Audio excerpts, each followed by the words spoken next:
Vous êtes de plus en plus nombreux à nous suivre et à participer à l'évolution de la chaîne Afrique N24, et sincèrement nous tenions à vous en remercier. Nous lisons tous vos commentaires qui enrichissent le débat et vraiment nous vous demandons de nous soutenir, en aimant les vidéos pour une large diffusion, et pour continuer à avoir une ligne éditoriale indépendante, et vous proposer de nouvelles émissions toujours de plus en plus enrichissantes. Ne restons pas passifs, soyons actifs. Merci et à bientôt. Togo. La CENI clôt définitivement le recensement électoral. La décision de la Commission électorale nationale indépendante, CENI, de ne pas revoir le processus de recensement a suscité des attentes déçues parmi de nombreux Togolais. En particulier, la zone 1 a été pointée du doigt par la DMP pour un processus bâclé. Cependant, la CENI a choisi de faire la sourde oreille à ces préoccupations. Dans un communiqué publié le jeudi 22 juin 2023, le président de la CENI a exprimé ses félicitations et ses remerciements à tous les acteurs impliqués dans le recensement. Il a également annoncé la fin définitive du processus, y compris la phase des opérations de terrain, dans les 3 zones du pays.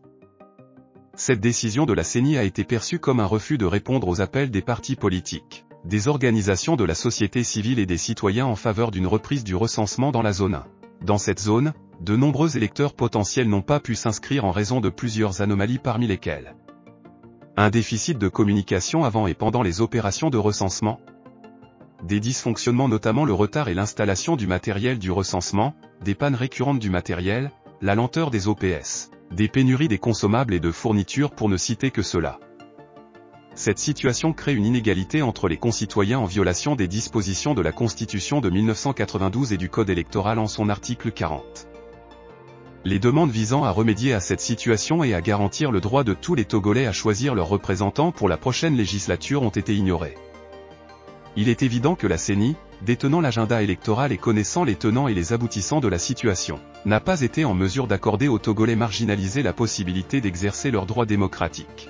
Cette décision a suscité des critiques et une frustration parmi ceux qui souhaitent un processus électoral équitable et transparent.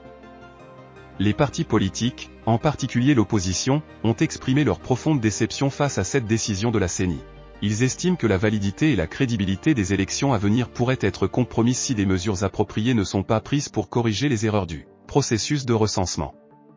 De plus, les organisations de la société civile et les citoyens engagés ont souligné l'importance d'un recensement exhaustif pour garantir une représentation démocratique et inclusive.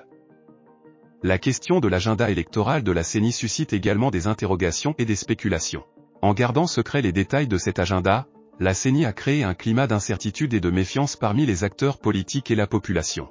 Certains craignent que cette décision de clôturer le processus de recensement sans réexamen ne serve les intérêts d'un groupe particulier plutôt que l'intérêt général.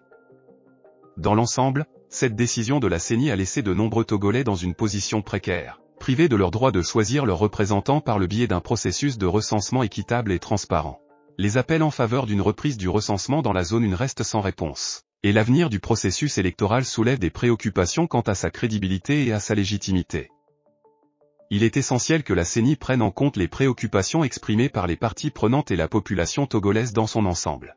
Une transparence accrue, une réévaluation du processus de recensement et des mesures pour garantir une représentation équitable et inclusive sont nécessaires pour rétablir la confiance dans le système électoral togolais. En fin de compte, il est crucial que tous les Togolais aient la possibilité de participer pleinement et librement au processus démocratique, en choisissant leurs représentants de manière éclairée et en contribuant à la construction d'un avenir politique meilleur et plus inclusif pour le Togo. Vous êtes de plus en plus nombreux à nous suivre sur Afrique N24, et vraiment nous tenions à vous en remercier. Nous lisons tous vos commentaires qui enrichissent le débat et vraiment nous vous demandons de nous soutenir pour continuer à avoir cette ligne éditoriale indépendante, et vous proposer des émissions toujours de plus en plus enrichissantes. Merci et à bientôt. Likez la vidéo si ce n'est pas déjà fait. Laissez aussi votre point de vue en commentaire. Abonnez-vous et cliquez aussi sur la petite cloche de notification pour ne rien rater de nos prochaines vidéos. N'oubliez pas de partager aussi la vidéo et de la liker.